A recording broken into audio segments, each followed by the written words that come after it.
Well, good morning, campers. It's oh, don't know what it is. 26 of it. Put some light on. 26th of February, 6:50. 10 to 7 and old money. You can hear that wind. You can shut there through the skylight. I couldn't shut me skylights. Couldn't shut me blinds last night because of the wind. I don't know if you people know, but these more. Oh, hang on. These more modern camper vans, they got like I don't know if you could see it out there. It's very old anyway, it is. I don't know if you can see, I can't get a plane now. There's like holly, you can see on that one back, that one down there. There's, you see there's little holes around the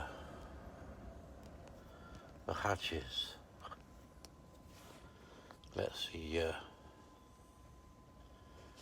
air in, and there's loads of holes in the floor. You know what it's like out here. The wind's roaring up here. I'm up in Scudemore. I did get up for a wee bit half an hour ago, and that was all pink. But I don't know what it's like out there now. I keep where I dropped my bloody phone, don't I? It's nice up here. Look at the other side though, there's a pretty great heap of rubbish, but cows are coming in now. Something there is blown across. But it's not as cold as I thought it was going to be last night. But it's still bloody windy. Very cows there last night, but that were drafty. But yeah, I would just I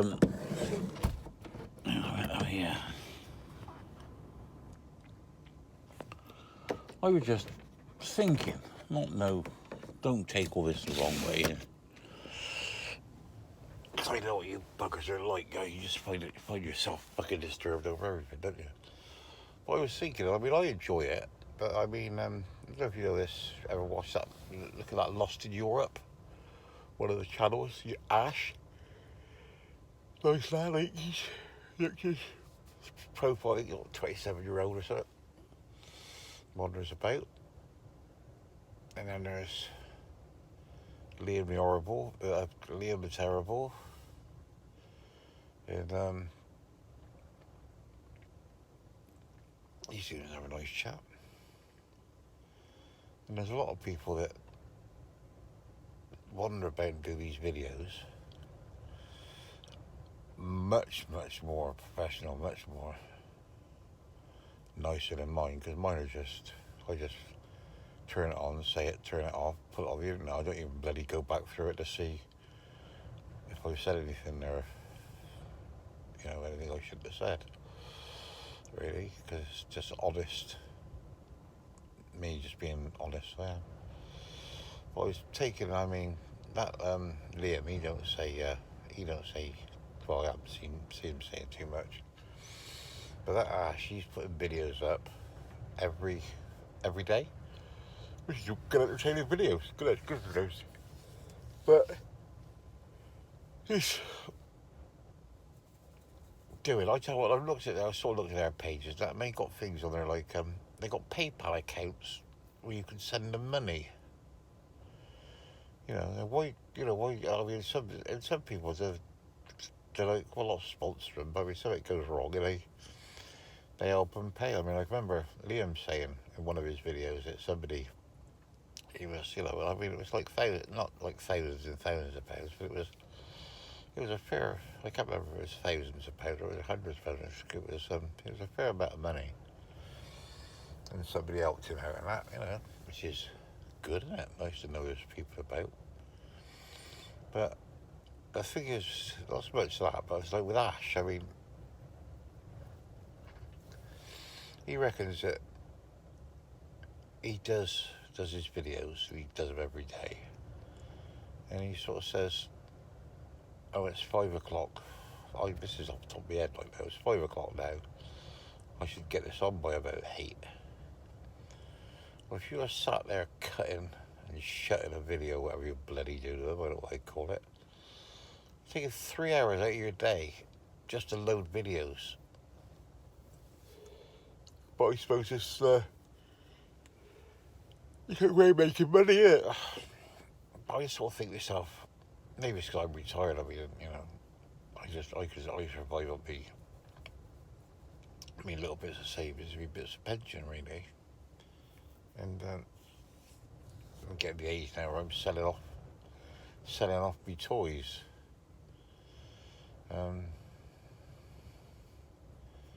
You know, when I think about it, I got, if you count, I got 1, 2, 3, 4, 5. I got 5 motorbikes if you count me trike. I got 1,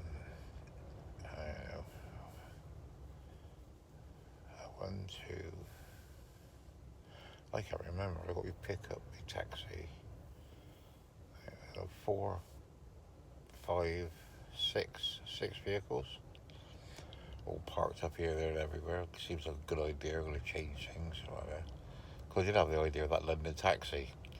I was going to make that into a camper van sort of thing, like a one person thing. So the only people who've been in London taxis, like the old ones, they are quite big, and they're super reliable. You know, so make it. And it's like I don't know if it's a micro camper or not, but because you can set up them, they're quite high and that. I mean, they do these little vans, don't they? These personal partners and things like that. And Fiat blah blah blah blah blah blows. They do that, don't they? But yeah, I mean, like, I think like that, Liam. I mean, good luck to the lad. Like, you know, there's no sort of animosity, but I think like he's getting into things like he's making coffee. He's having coffee done. They do stickers, you know. They sell stickers, and you know, Liam's. I tell you what, they do look very, very nice. Some silver axes made, handmade silver axes, which bloody look like bollocks they do. You know, but I thought this life of being on the road and, you know, living in a van was like freedom, really, not corporate. Because it's like I don't know, get the idea of because it's different for me, innit? Because I've retired, but well, I've had vans for fucking years, but I mean, like, retired now, I just sort of wander about. But it's like I can't really explain it. It's like you're out of the rat race, aren't you? You know, living in a van. And then then as soon as an idea comes up where you can make some money, you know, you're back in the rat race again. You know, and I'm working really a lot harder than you would if you went to like a 9 to 5 job, if there is such a thing. I mean, I was a long distance lorry driver for donkeys for years, so I mean, that's more than 9 to 5 years working with bloody rain, with water running out your ass. I mean, when these told people about, you know, youngins about lorry drivers, I mean, there's lorry drivers now that can't tie a dolly, can't tie a fucking knot, you know what I mean? Because they've always had curtain siders and things with, you know, sort of put in there, just draw the curtain and load it on, what's it, yeah. But I mean, I can remember the day we used to carry ushers in Trowbridge, and we used to take the hops in that end from up in Norfolk, whatever they bloody call it, in sacks, 12 stone sacks. Well, 12 stone. You're walking kilos out, aren't you? But it's a 12 stone sack. There's 14 pounds in a stone. So that's 100 and I can't work it out. Well, a 10 stone sack will be £140, £140, 150, 160, 160, 170 odd pounds. So that would be 170, that'd be 8, 16, 90, 80 kilos, 85 kilos.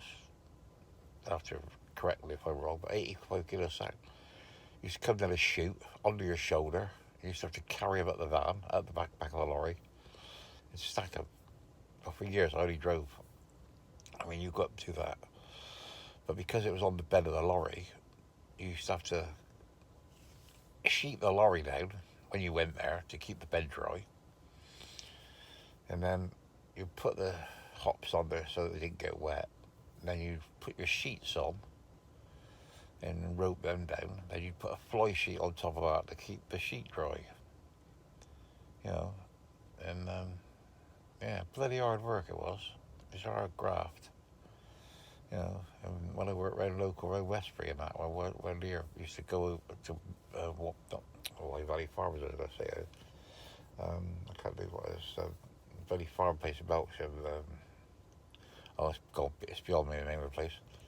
Used to go in there, pick up 10 ton of food and that feed to go into the farms. Load 10 ton on, then load on, you know. Well, when it first started, they chuck it up, bring it up to you.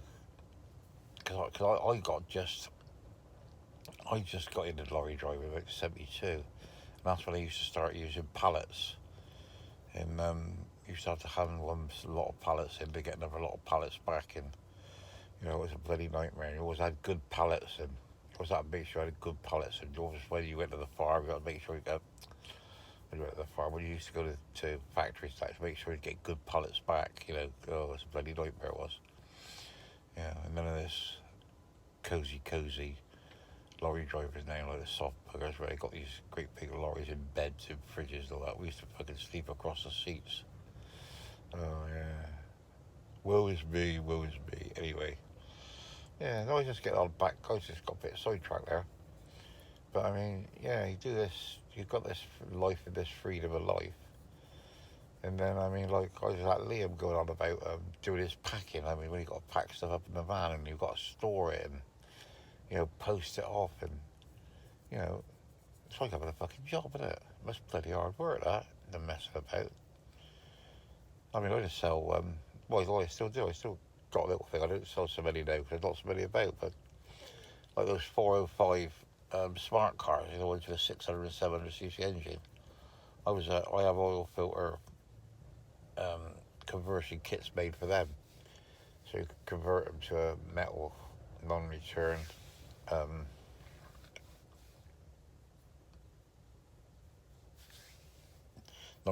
on the oil, so the engine keeps the oil up and around the engine, so the engine all starts up wet.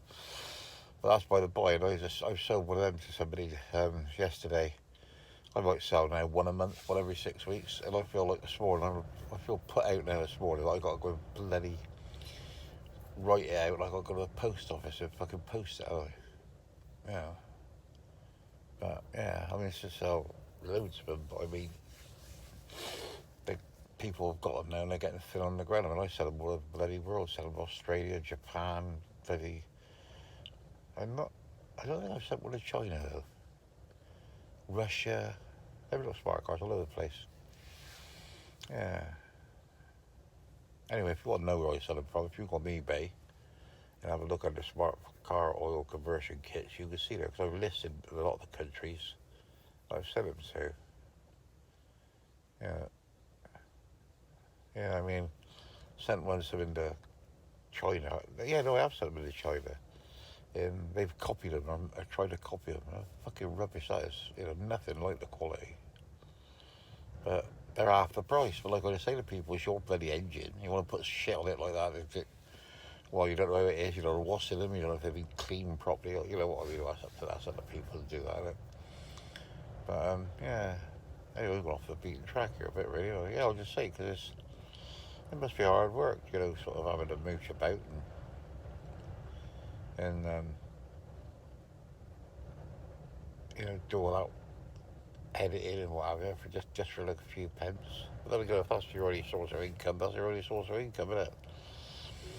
But it just seems a bit silly, this sort of life of living about and this freedom, you know, you could park up in the woods or park up, like I'm parked up here, right in the sort of middle of nowhere, but only about 5 miles from the nearest town. But it's all bleak up here. I mean, I've been up here, it was daylight when I got here. No, it wasn't. No, it wasn't daylight when I got here. Let's say, but nobody's gone by. Might get the odd farmer go by, but you don't hardly see anybody up here. Anyway, Pete, I'll let you get on. I just been rambling now, like, so I'll speak to you all later. You remember, you stay classy. No fighting. Bye bye.